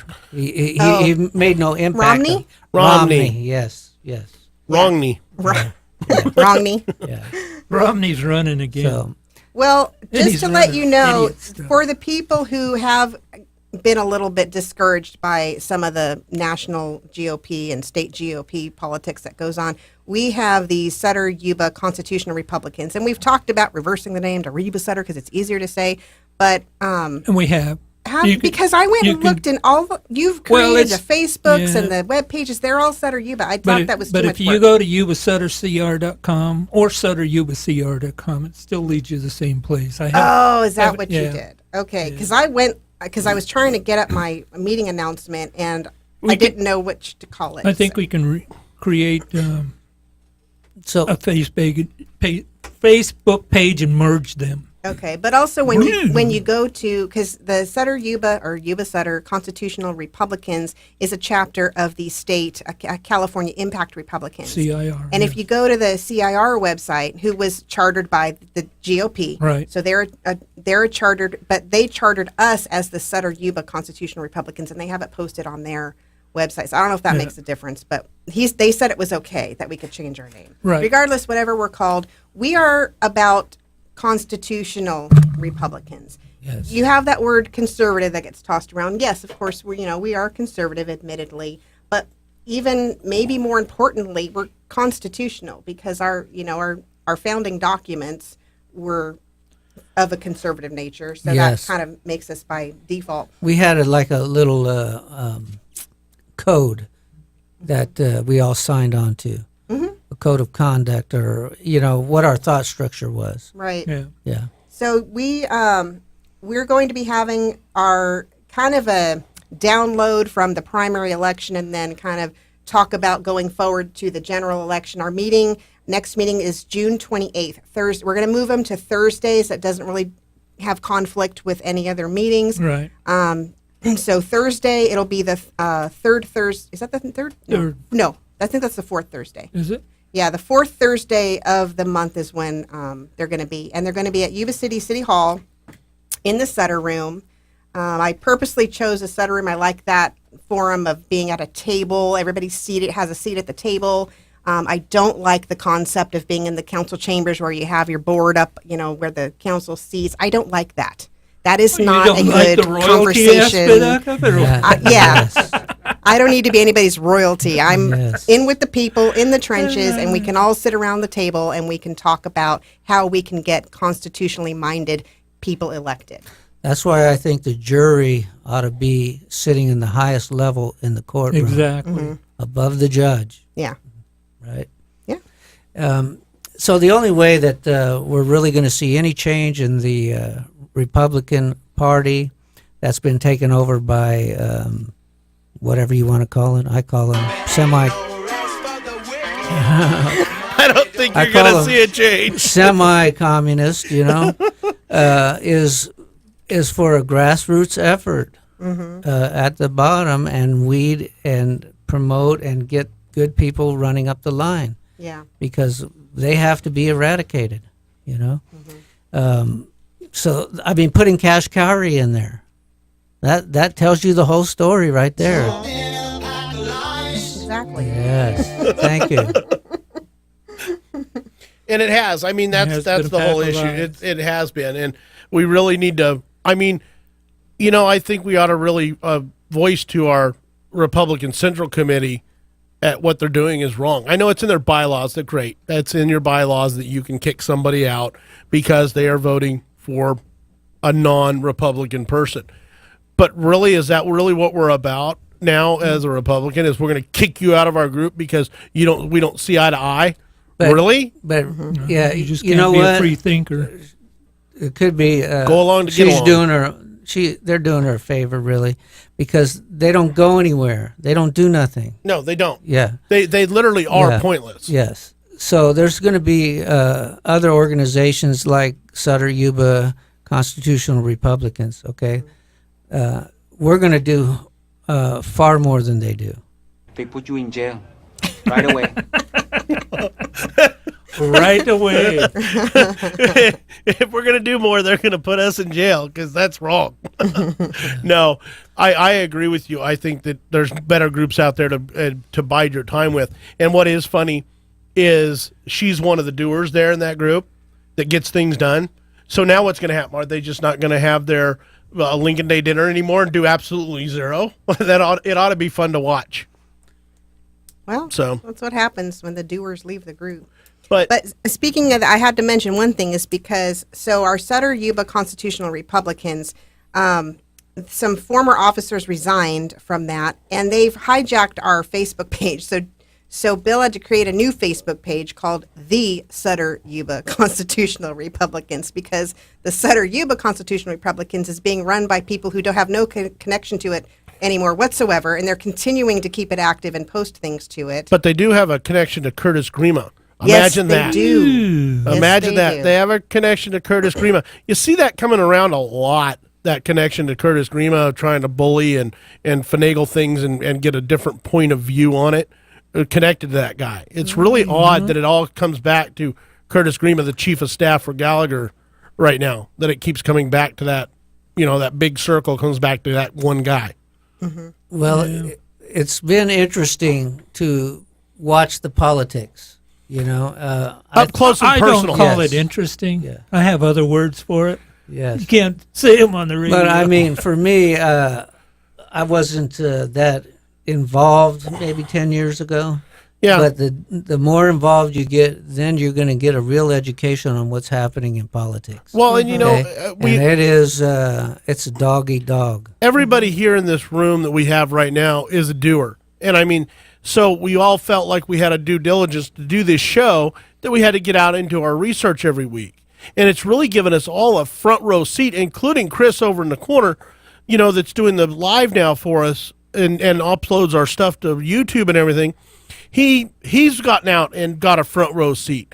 And it really makes you a different person by getting that front row seat and seeing it up close and personal and doing your research, because it all of a sudden becomes everything that a candidate says you're paying attention to. And it's not that you're picking on the candidate. You're just going, oh my God, I can't believe they said that.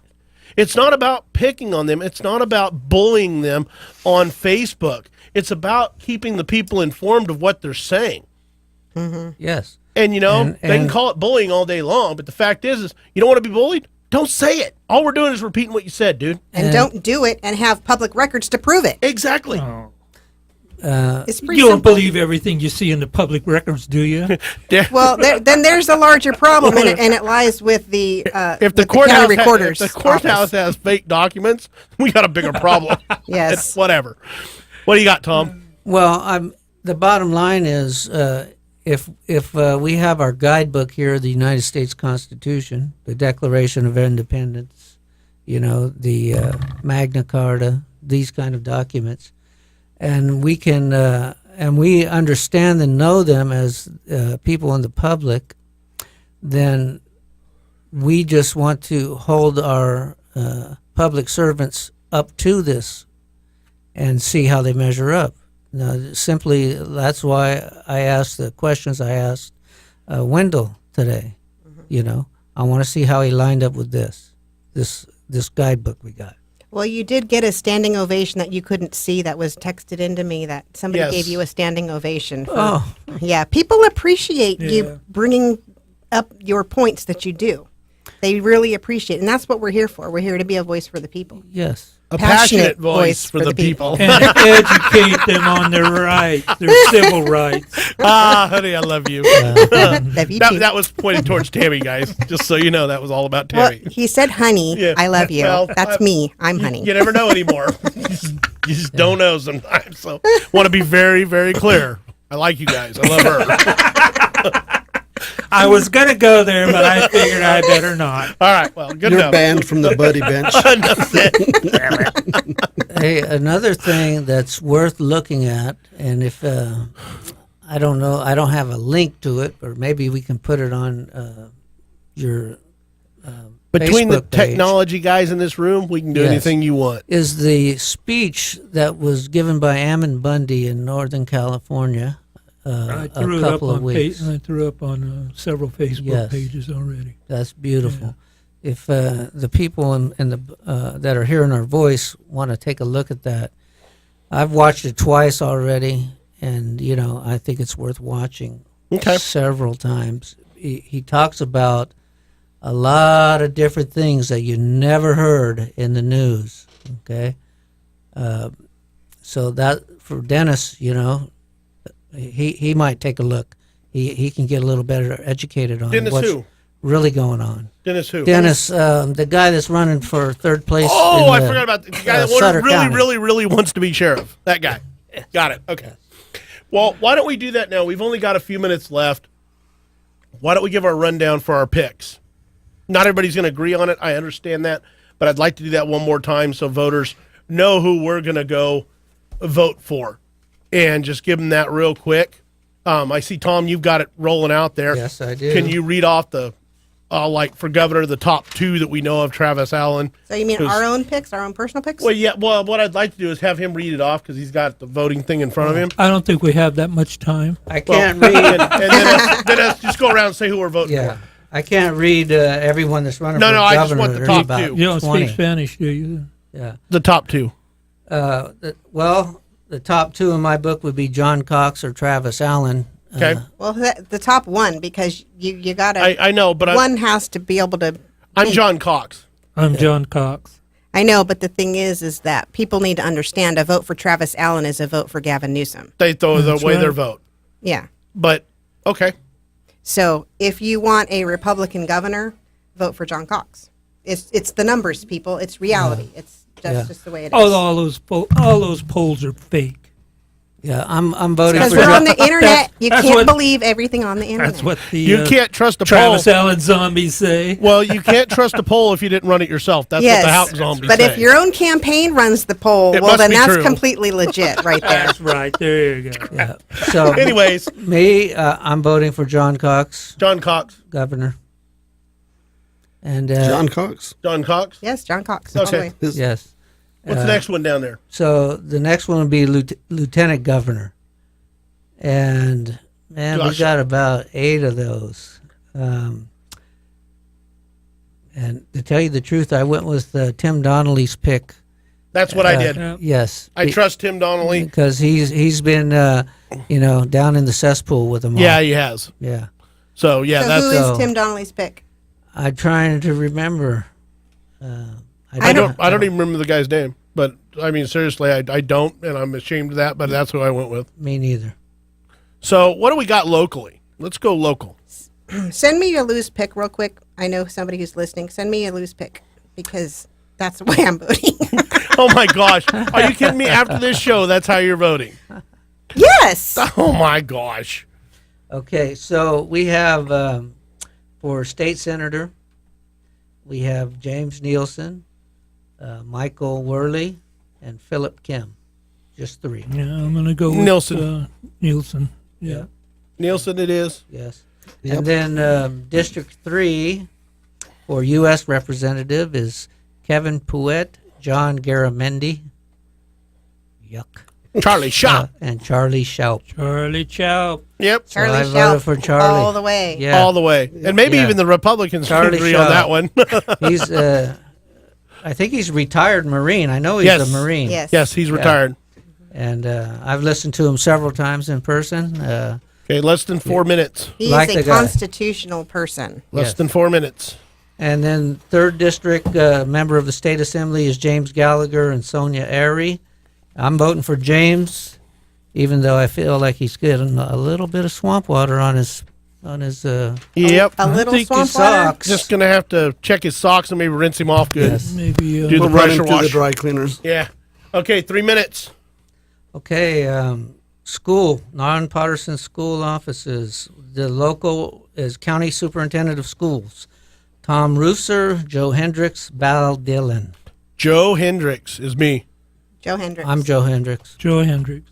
I'm not voting for Oh any of yeah, them. Yep. You don't have a dog in the fight. No dog in the fight. Okay, and then we have Nate Black, who's running unopposed. Go Nate. Go rock Nate. solid. Nate Black is rock solid. Okay. Yes. Donna Johnston, she's running unopposed, and I believe she's been doing a good job as clerk recorder. I don't know anything else about her, but Well, she's running unopposed. Yes. But, okay. Then there we- are some stories District out there, Attorney. Donna. District Attorney Chris Carlos and Amanda Hopper. And then the write-in. Don't forget Jennifer Dupre Oh, is now yes, the write-in. yes. So if you don't like Chris, Jennifer's your person. Jennifer Dupre. I like Chris. Chris Carlos all the way. Me I too, like Chris Carlos. Yes. I'm voting for Chris Carlos. Me if, too. If for some reason you don't want to vote for Chris Carlos, don't vote for the train wreck. Just No. write in Jennifer Dupre and Or don't don't forget to vote at connect all. the line. Yep. Connect the line Jennifer because doesn't believe in jury That was a good. nullification. That was a very good point, and thank you for bringing that up, Chris, on your Facebook Live yesterday. That you got to connect the line. You can't just write in the name. You have to write in the name, connect the line. All right. Okay.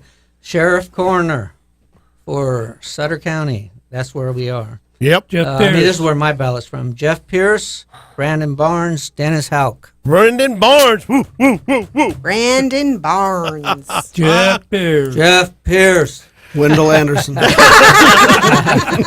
We're split right down the middle at the spotlight. Yeah, okay. Yeah. No, we're not because there's 5 of us. I know, but he doesn't have a vote. So I guess we don't care about Yuba Oh, okay, County yeah. either. Yuba County. That's So right. we're split So- right down the middle. We did go. I've right got down Lou's picks up here. Oh, okay. Oh, good. So Let's hear Lou's pick. Who's he got for sheriff? he's got. We got. We know 45 he's seconds. local. I didn't know his lieutenant governor. he doesn't have a dog in that fight. Oh, he doesn't. He lives in Yuba County. Oh my gosh! All right, guys. Well, that's pretty much it. I mean, we're just out of time. Yeah. We've got 4 hours to go over this same stuff on Tuesday, so we're gonna hit it hard on Tuesday. We're gonna be here for 4 hours. Tune in. We're But gonna it'll do- be after the vote. So, well. but we're gonna be It'll still votes will still be coming in, so it'll be a good time. Anyways, that's what we've got. So we be here for 4 hours, 8 to midnight on Tuesday, June 5th. I'm living in the Sometime in past. March. Have a good weekend, guys. We'll see you Tuesday. Vote God John bless Missler. everybody. John Mid. Lift